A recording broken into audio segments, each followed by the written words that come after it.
¿Qué es morir? Algo con lo que nos vamos a enfrentar todos tarde o temprano, nos guste o no nos guste, creamos en un Dios o no creamos en un Dios, seas animal, humano, insecto o incluso una planta. Algo a lo que nos vamos a enfrentar tarde o temprano. Hablar de esto es incómodo a veces, pero no fue tan incómodo para los líderes espirituales antiguos. Pero antes de entrar en eso, debemos primero entender qué es la muerte. Recordemos que vivimos en un mundo de una cuarta dimensión, donde tenemos cosas físicas que podemos tocar y palpar, y donde muchos dicen, si lo veo lo creo y si no lo veo no lo creo, o si no me lo compruebas no te creo. Eso es algo muy natural porque el mundo físico prácticamente o de alguna manera nos enseña eso. Pero si les dijera que hay algo más que lo que tenemos de concepto como muerte en nuestra mente no es así, sino que dentro de lo visible y lo invisible convergen juntos. Y eso mismo vamos a ver hoy. Bien, saber qué es morir, prácticamente desde el punto de vista de la ciencia convencional, hablamos del cese de las funciones vitales. Esto va incluido para los humanos, animales, plantas, insectos, incluso la misma Tierra se especula que es un ser vivo. Y yo creo que es así, incluso me atrevo a decir que el universo en sí es un ser vivo. Pero claro, todos tenemos funciones distintas. Pero bien, cuando un ser vivo muere, vuelve a la Tierra, lo que resuena con muchas enseñanzas espirituales. En polvo eres y en polvo te convertirás. O una enseñanza budista sobre la flama de una vela que se apaga forma parte de la nada. La respuesta es no, simplemente su estado, lo que consistía en formar una vela, o la flama de una vela, vuelve a su estado natural, vuelve al todo. También una enseñanza hinduista es que imagina una gota de agua que vuelve al océano. No significa que haya desaparecido. Entre la inmensidad del océano, esa gota de agua tan pequeñita, ahí está, simplemente ha vuelto a su estado. Y muchas enseñanzas espirituales lo enseñan de esta forma, incluidas religiones o incluso filosofías, donde cuando morimos no significa el fin absoluto, significa el regreso a un estado. Es decir, cuando un ser vivo muere, lo que prevalece es la conciencia. La conciencia no solamente se reduce a que el ser humano es el más privilegiado y por eso somos los únicos que sobrevivimos a la muerte, no, sino que también otros seres como insectos, animales, plantas también sobreviven a eso. Quiero decir, la conciencia va evolucionando a través de nuestros karmas acumulados a través de nuestras vidas. Si tuviste un mal karma o malas acciones, como podemos decirlo más coloquialmente, tu siguiente reencarnación no será muy buena. Y esto incluye también que puedas reencarnar en un ser vivo, no necesariamente humano, sino puede ser un insecto, una planta, un animal, y no necesariamente reencarnar en uno de esos animales significa que sea algo malo. No, porque todos valemos lo mismo. No significa que por yo ser humano valgo más que un animal.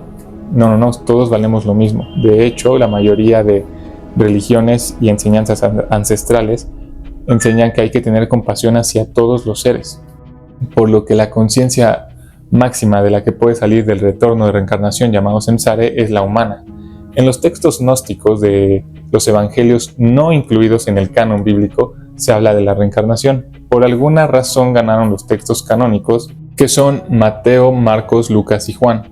La iglesia primitiva cristiana estaba debatiendo entre cuáles va a incluir en el canon bíblico, y estaban los gnósticos, los apócrifos y los canónicos. Ganaron los canónicos. De hecho, en los evangelios gnósticos, si bien no se incluyeron debido tal vez a el tiempo en el que se encontraron o estaban escritos, venían enseñanzas sobre la reencarnación y sobre misticismo o cosas esotéricas. Pero bueno, conocemos que la Biblia que la conforman son los 4 evangelios canónicos. Pero ahora quiero que hagamos este ejercicio. Piensen en el plástico. El plástico aproximadamente surgió en 1908-7 y fue inventado justamente para economizar los materiales. El plástico es algo que no existía, pero lo tomamos de la naturaleza para poder construir y hacer cosas más baratas y a veces mejores. Pero el plástico es algo que no existe, sino es una invención humana. Quiero decir, imaginen los miles de materiales que hay en el universo, no solo en la Tierra, en el universo. ¿Cómo fue que llegaron aquí? Y luego nosotros como seres humanos hicimos algo que funcionó para convertirlo en plástico. Ese plástico seguramente formó parte de una planta, de una roca, de una estrella del universo, de un dinosaurio. Suena descabellado, pero no es descabellado. ¿Por qué? Porque hablamos de que solamente las cosas materiales, los objetos, pasan a un estado diferente. Si yo ahorita quemo algo y se pulveriza, no significa que deja de existir. El que yo no lo vea no significa que no exista, significa que ha pasado a otro estado de existencia. En este caso, pasa lo mismo con nuestros cuerpos, pero solo estamos hablando ahorita de lo material. ¿Qué pasa con nosotros? En muchas culturas antiguas y espirituales se habla de nuestra evolución de la conciencia o la evolución del alma. Bien se dice, el cuerpo es la cárcel del alma, pero esa es una idea. El otro es, el cuerpo es el templo del alma. Decir que es la cárcel del alma es que estamos atrapados en un retorno de reencarnación. Tus acciones, tu mentalidad y todo el egoísmo dejarlo afuera. Es decir, deshacerte del aura maligna que es la que nos mantiene retenidos aquí.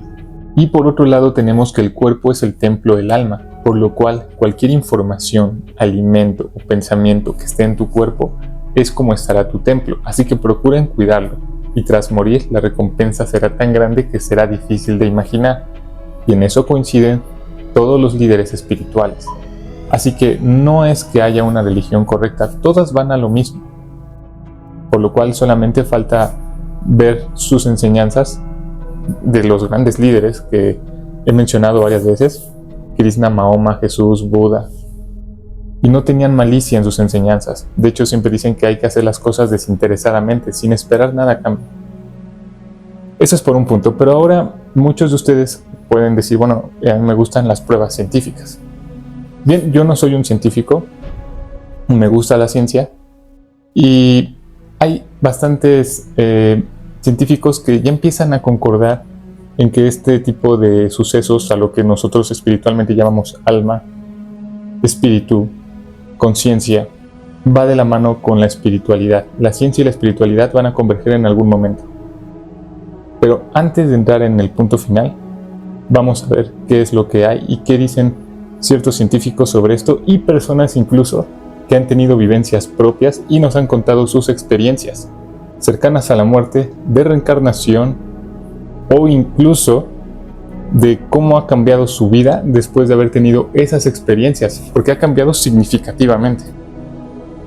Estas son algunas de las personas que tuvieron experiencias extraordinarias y cambiaron sus vidas para siempre. El doctor Ivan Alexander sufrió una meningitis severa en el cerebro. El doctor fue un importante neurocirujano graduado de la Universidad de Harvard. Después de haber tenido una experiencia cercana a la muerte, escribió libros acerca de su experiencia. Su vida cambió radicalmente. Dejó de ser agnóstico y pasó a ser más que creyente, a decir que existe el más allá. Pam Reynolds, una cantante estadounidense que falleció clínicamente en 1991. Pero los doctores logran resucitarla. Incluso se cuenta que quitaron su sangre del cuerpo para engañar a las células de que estaba muerta. Pero en general ella no tenía signos vitales, su corazón apagado y su cerebro también. Al despertar, ella cuenta su vivencia en la otra vida y al igual cambia su vida para siempre.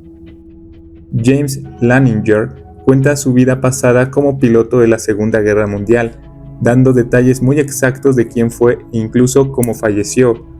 Hay documentales sobre él. Martha Anders, conocida como la mujer que desafió a Dios, ella sufrió de un potente cáncer que brotó en su cara y se extendió hasta su pecho. Para la fecha en que ella sufrió del cáncer, la medicina no era tan eficiente contra el cáncer. Incluso ahora es un desafío. Ella relata, y testigos también, que vieron como ella gritando: Dios, yo te desafío a que si existes, cúrame, no puedes dejarme así, tengo un hijo que cuidar. Al día siguiente su cáncer se había desaparecido. Ahora pasemos a la ciencia, donde los científicos redescubren conocimiento ancestral que ya nos habían proporcionado grandes líderes espirituales, como ya los he mencionado antes. Pim Van Lommel es un cardiólogo neerlandés que ha investigado las experiencias cercanas a la muerte y sostiene que la conciencia puede existir independientemente del cerebro. Stuart Hameroff, junto con el científico Roger Penrose, ha desarrollado la teoría de la reducción objetiva orquestada, que propone que la conciencia surge de procesos cuánticos. Roger Penrose, físico-matemático británico, Penrose ha colaborado con Hameroff en la teoría orquestada. Argumenta que la conciencia no puede ser explicada completamente por la física clásica. Es más, incluso tenemos científicos como Jacobo Grinberg, que desapareció misteriosamente cuando estaba a punto de darnos una información muy importante sobre el origen de la conciencia.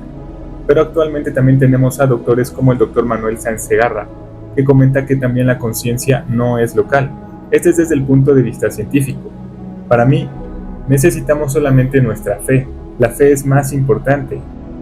Incluso Jesús dice a Tomás, porque me has visto, Tomás, has creído, bienaventurados los que no me vieron y creyeron. También Jesús dice, haced tesoros en los cielos donde ni la polilla ni el orín corrompen, y donde ladrones no hurtan ni minan. Krishna, un avatar del hinduismo, declara, tienes derecho a realizar tu deber, pero no a los frutos de la acción. Nunca te motives por los resultados de tus actividades ni tampoco recurras a la inacción.